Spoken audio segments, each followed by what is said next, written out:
Selamat malam, salam sejahtera di dalam kasih Tuhan kita Yesus Kristus, keluarga besar Jemaat GPDL Sade Magalang dan Bapak Ibu Saudara yang menyaksikan acara Renungan 79 malam hari ini. Puji Tuhan, malam hari ini pembacaan kita saya akan ambil di dalam Kitab Sakaria pasal yang terakhir atau pasal yang ke-14. Ayat yang pertama, sebenarnya kita akan membahas sampai ayat yang ke-21, tapi landasannya ayat 1 saja saya akan baca. Sakaria pasal 14 ayat yang pertama berkata begini. Sesungguhnya akan datang hari yang ditetapkan Tuhan, maka jarahan yang dirampas daripadamu akan dibagi-bagi di tengahmu. Puji Tuhan. Sesungguhnya akan datang hari yang ditetapkan Tuhan. Ada penegasan di sana, hari yang ditetapkan Tuhan. Dalam pelajaran Alkitab ada namanya hari Tuhan. Apakah hari Tuhan itu? Nah, khusus pasal yang ke-14 ini saya beri judul supremasi Allah ditegakkan. Sekali lagi, supremasi Allah ditegakkan. Apa yang dimaksud dengan supremasi Allah? Supremasi Allah ini adalah kemahakuasaan Allah, kebesaran Allah, kemuliaan Allah yang akan dinyatakan. Bahkan kebesaran Allah yang akan ditegakkan. Kemuliaan Allah yang akan dinyatakan. Allah akan menyatakan diri kepada dunia bahwa dialah yang berkuasa. Dialah satu-satunya yang berkuasa di dunia ini. Kapan hal itu akan terjadi ketika Allah menyatakan supremasinya? Hal itu akan terjadi seperti yang kita sudah baca. Ada beberapa ayat yang menjelaskan tentang hal itu. Tapi ada satu bagian yang dikatakan ketika hari Tuhan itu tiba. Pada hari itu, yang dimaksud pada hari itu adalah pada hari Tuhan. Bapak Ibu yang dikasihi oleh Tuhan yang menyaksikan renungan ini, hari-hari ini ada orang-orang yang beranggapan bahwa, sekali lagi hari-hari ini ada orang-orang yang beranggapan bahwa Tuhan yang kita sembah itu tidak berdaya lagi. Nanti kita akan lihat, Tuhan yang kita sembah itu tidak sanggup lagi. Tuhan yang kita sembah dalam Yesus Kristus itu tidak bisa berbuat apa-apa lagi. Mereka menyampaikan bukti-bukti. Yang pertama diantaranya, karena kejahatan merajalela di mana-mana. Tidak ada tempat di dunia ini yang tidak ada kejahatan. Dan kejahatannya itu makin luar biasa. Sehingga mereka berkata, Tuhan kita itu tidak bisa berbuat apa-apa lagi. Tidak sanggup lagi Tuhan kita, tidak berdaya lagi.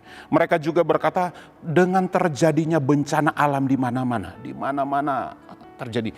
Sekali lagi, tidak ada di belahan bumi ini yang tidak mengalami bencana alam. Mari kita lihat, ya, dengan ketika kita memakai internet, kita bisa lihat ada begitu banyak bencana alam yang terjadi. Bencana alam itu bertubi-tubi terjadi. Lebih lagi hari-hari ini penyakit mematikan makin banyak bermunculan. Penyakit makin aneh-aneh. Makin banyak dokter, makin banyak peneliti, tetapi makin banyak juga penyakit yang bermunculan. Dan itu penyakit-penyakit yang mematikan. Kekacauan hampir tidak bisa dikendalikan lagi di seluruh belahan bumi ini. Jadi itu alasan-alasan orang beranggapan bahwa Tuhan kita itu tidak bisa berbuat apa-apa. Tuhan kita itu tidak berkuasa. Tuhan itu tidak sanggup lagi. Apakah demikian? Tuhan kita memang tidak bisa berbuat apa-apa lagi dengan keadaan-keadaan yang terjadi. Sekali lagi, apakah betul demikian?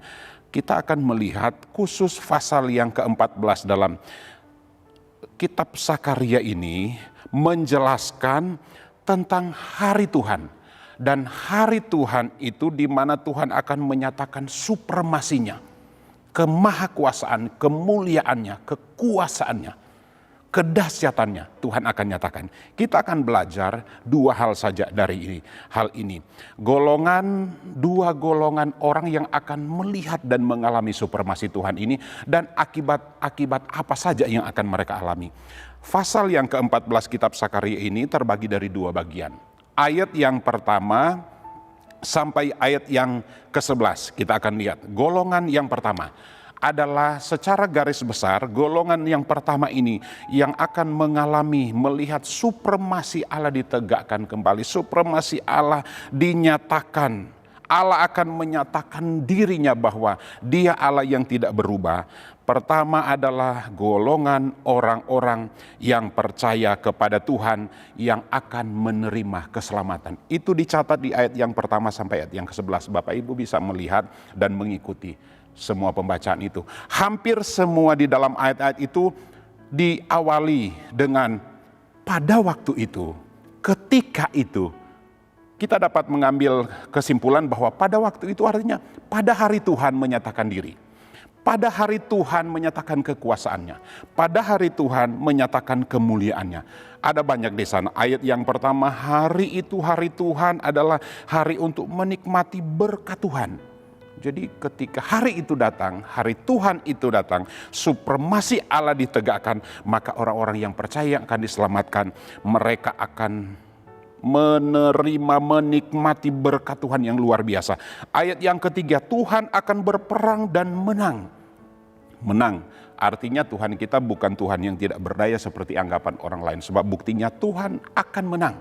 Kalau Tuhan dan kemenangan itu ada pada Tuhan, tentu orang-orang yang percaya kepada Tuhan juga akan mengalami kemenangan yang sama. Ayat yang keempat, Bukit Zaitun akan terbelah dan akan dipisahkan kita dengan mereka, orang yang percaya dan orang yang tidak percaya. Ketika supremasi Tuhan, ketika hari Tuhan itu ada, akan terjadi, maka orang yang percaya dipisahkan dari orang yang tidak percaya. Itu hari Tuhan. Yang ayat yang kelima, kengerian terjadi di mana-mana bersama dengan orang-orang yang akan dibinasakan. Jadi ada kengerian yang terjadi, ini hal yang luar biasa. Ayat yang keenam, tujuh, hari Tuhan itu ketika Tuhan menyatakan supremasinya, hari yang penuh dengan kemuliaan. Sekarang memang kita melihat ada banyak kesulitan. Tetapi ketika Tuhan menyatakan dirinya, hari Tuhan, supremasi Allah ditegakkan, maka kita akan melihat dan mengalami kemuliaan Tuhan yang luar biasa. Ayat yang ke-8, ketika hari Tuhan itu terjadi, supremasi Allah ditegakkan, Tuhan hadir dan memelihara umatnya tanpa ada musim paceklik, musim susah, musim menderita, tidak. Musim di mana semua dipenuhi dengan kemuliaan. Sekali lagi, ketika hari Tuhan dan Tuhan menyatakan supremasinya. Ayat yang ke-9 sampai ayat yang ke-11, ketika hari Tuhan itu terjadi, hari yang dipenuhi dengan kedamaian. Sekarang ada banyak kekacauan dan kita orang percaya pun mengalami hal yang sama.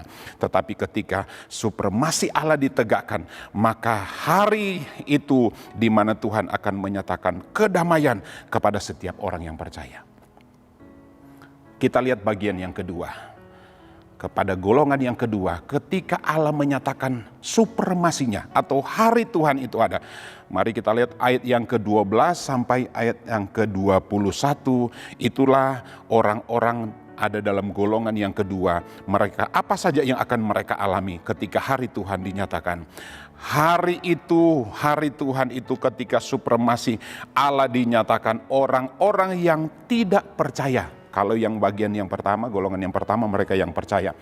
Golongan yang kedua, mereka yang tidak percaya akan menerima hukuman kekal.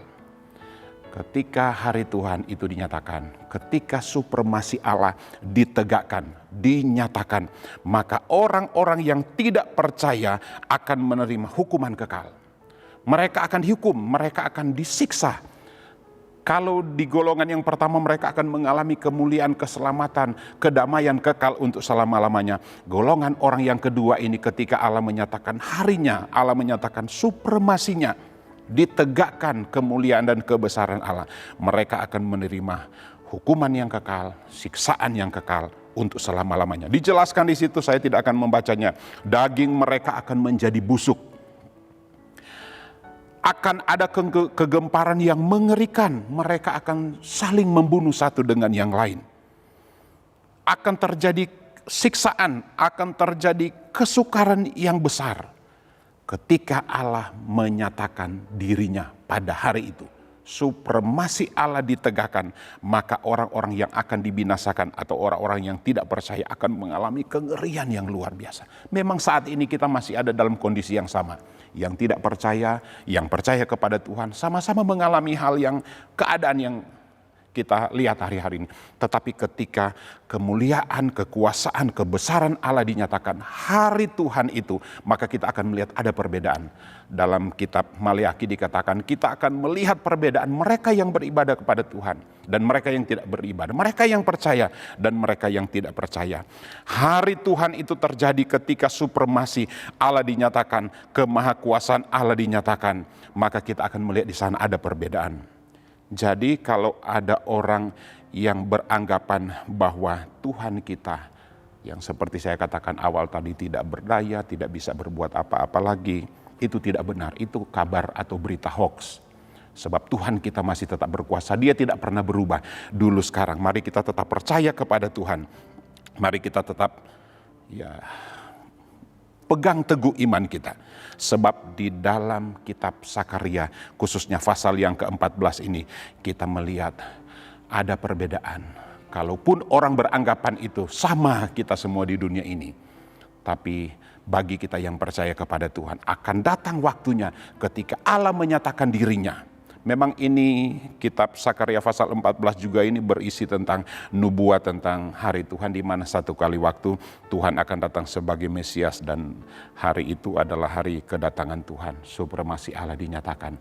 Tapi untuk hari ini pun Tuhan akan buat perbedaan mereka yang percaya kepada Tuhan dan mereka yang tidak percaya kepada Tuhan. Biarlah hari-hari yang kita lewati ini itu menjadi kesempatan bagi kita untuk dapat mengalami kemahakuasaan Tuhan. Dapat mengalami yang istilahnya supremasi Allah dinyatakan baik pribadi, keluarga maupun gereja kita. Puji Tuhan, Tuhan memberkati kita semua. Mari kita satu dalam doa untuk memasuki istirahat malam ini. Terima kasih Bapa di dalam sorga, kami sudah melewati sepanjang hari ini. Biarlah apa yang kami sudah lewati, ada banyak masalah dan persoalan. Tetapi kami yakin dan percaya Engkau Allah yang tetap berkuasa. Engkau Allah tidak pernah berubah, dulu, sekarang, sampai selama-lamanya. Kuatkan iman kami untuk tetap terus berharap, bersandar, dan percaya kepada Tuhan. Sebab kami yakin satu kali waktu Tuhan pun akan buat perbedaan. Mereka yang percaya dan mereka yang tidak percaya kepada Tuhan. Berkati umat-umat-Mu semua yang sudah menyaksikan dan mendengarkan acara renungan malam hari ini. Kekuatan rohani akan menjadi bagian kami. Kami akan masuk dalam malam yang gelap, Tuhan juga akan menyertai kami. Mengucap syukur, doa ini kami panjatkan di dalam nama Tuhan Yesus Kristus. Haleluya, haleluya. Amin.